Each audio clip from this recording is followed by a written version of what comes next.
The Great Cloud Race. It was a gray, rainy Tuesday, the perfect kind of day for an indoor adventure.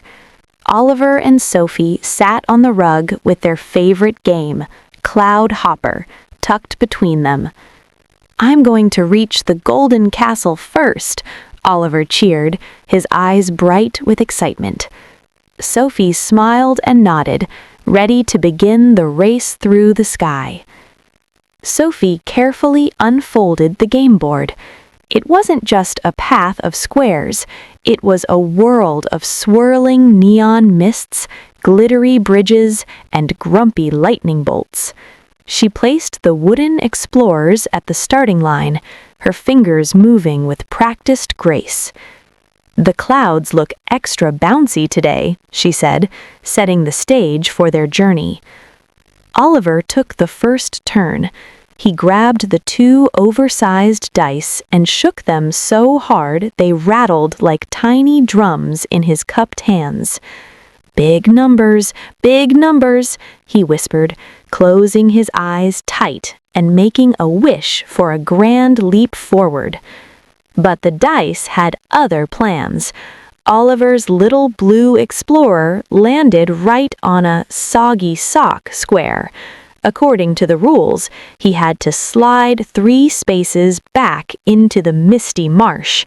A tiny frown grew on his face as he moved his piece away from the finish line.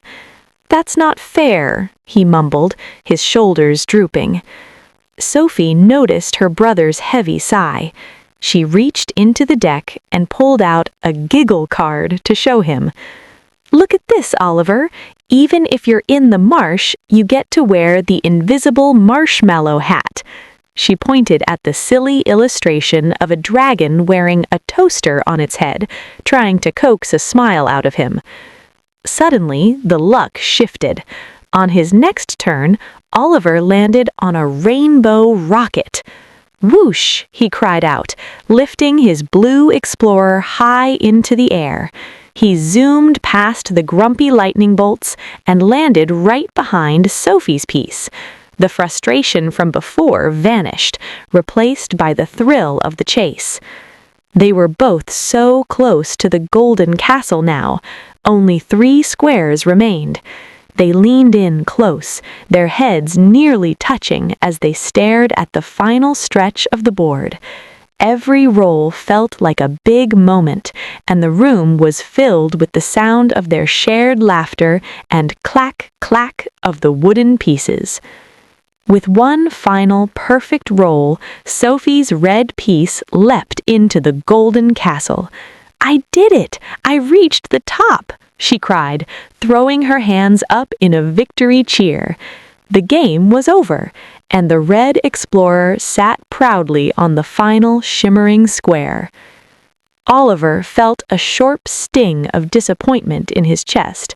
He wanted to be the one in the castle. But then Sophie reached out her hand for a high five. "That was the best race ever, Oliver. You almost caught me with that rocket move. That was so cool." Oliver looked at her hand, then back at the board, remembering the fun they had. Oliver realized that even though he didn't win, he wasn't sad anymore. The best part wasn't the castle at the end. It was the rockets and the marshmallow hats and playing with Sophie. He reached out and started moving the pieces back to the start. "That was fun," he said.